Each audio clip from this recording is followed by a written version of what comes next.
Hi everybody, it's Kelly with my mini camper van, and I've been making some rail and stile type doors for the next set of the camper van cabinets.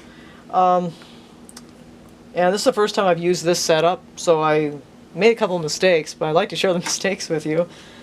I noticed that this is the rockler bench, and there's a rockler rail and stile bit here. There's actually two bits, one for the tenon part, one for the other part. And I got this setup jig here, which makes setting up this very, very easy as far as getting the correct height for the piece of wood that you have. But one of the things I was noticing when I was cutting these was that I was getting weird divots. I don't know if you can see it. Here, I'll pull these apart.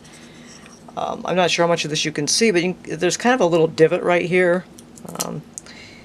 And I kept getting these, and I'd be pushing this along, using my push blocks and all kinds of safety equipment, pushing this along here, and I would run into like a little piece that would kind of get caught. You see how this is kind of stopping right here? And so I would kind of push a little harder on this side, it would kind of clear it, and then I would get this little divot that would come down and get a little divot at the end. I got on every one of these, and I couldn't quite figure out what was wrong because I used a small straight edge from here to here. I only had a small, true straight edge. And that was a mistake.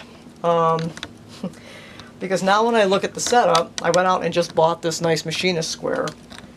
And I run the setup across the roller here, the roller bearing, and the fence. Look at this. It rocks, and there was my entire problem right there. So a word to the wise, if you want to try making these doors, make sure that you have something bigger than this big that's an actual straight edge. You'll save yourself an awful lot of aggravation.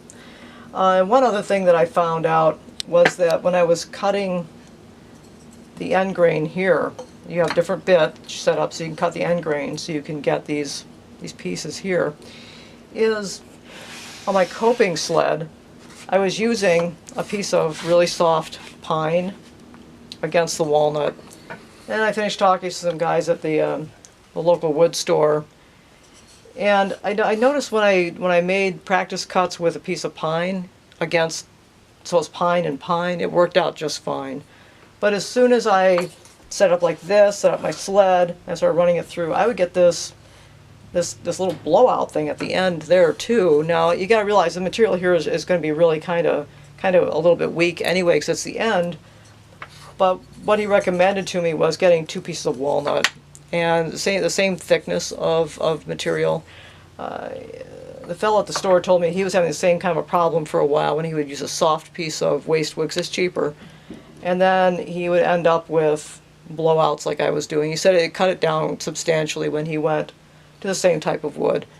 So those are my two little tips I have for people using their router table, and make sure that you get a full-size machinist square or something with a true straight edge. I used other things that I thought were straight edges, not just the little shorties, but I used some long things I thought had a true straight edge, and they were not true. It's well worth a few dollars to spend on something like this.